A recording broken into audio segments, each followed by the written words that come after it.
میری خوش قسمتی کہ میں حضور کا امت ساری زندگی اس کا شکریہ ادا کرتا رہوں تو کے شکر ادا. ہم حضور کے امتی نبی انتظار کرتے رہے, نبی منتظر رہے.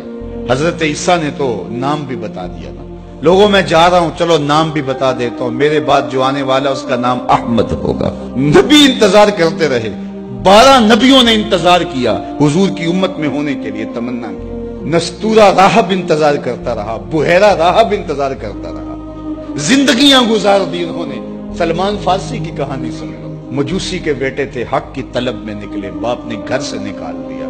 ایک پادری کے پاس جا کے رکے, زندگی بھر اس کی نوکری کی. جب اس کا آخری وقت آیا اس نے کہا میری تدفین کے بعد غموریا چلے جانا, وہاں کا پادری خدا رسیدہ ہے, تجھے اس سے کچھ مل جائے گا. کہتے میں وہاں سے غموریا آ گیا. پھر اس پادری کی ساری زندگی خدمت کی. جب وہ مرنے لگا تو اس نے کہا کوئی ایسا شخص نہیں ہے جس کے پاس اب میں تجھے بھیجوں, لیکن نبی آخر الزمان کے ظہور کے لمحے آ گئے.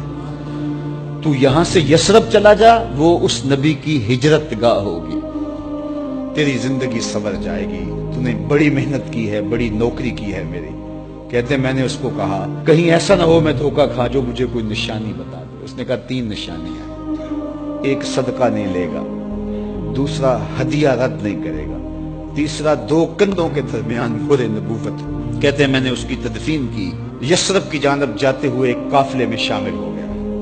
انہوں نے مجھے پکڑ کے اپنا غلام بنا لیا, لیکن میرے پہ مہربانی یہ کی کہ مجھے بیچا جا کے مدینے میں. ایک یہودی نے مجھے خرید لیا, میں اس کے باغ میں گوڈی کرتا تھا, کام کرتا تھا, کھجوریں توڑتا تھا, لیکن میں انتظار میں تھا کہ کبھی وہ نبی آخر الزمان آئے تو مجھے دید ہو. کبھی عرش پر, کبھی فرش پر, کبھی ان کے در, کبھی در بدر. غم عاشقی تیرا شکریہ, میں کہاں کہاں سے گزر گیا.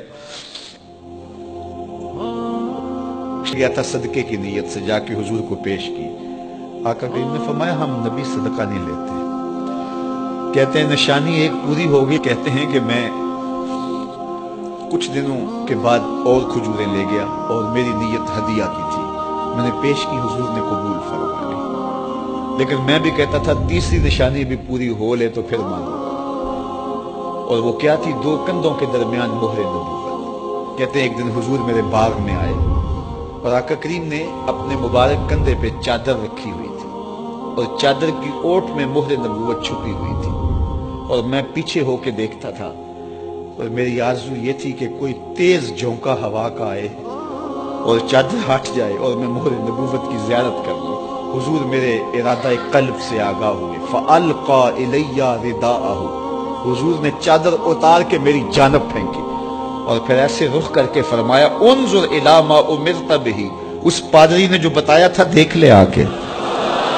تو کہا میں نے دیکھا کہ حضور کے کندھوں کے درمیان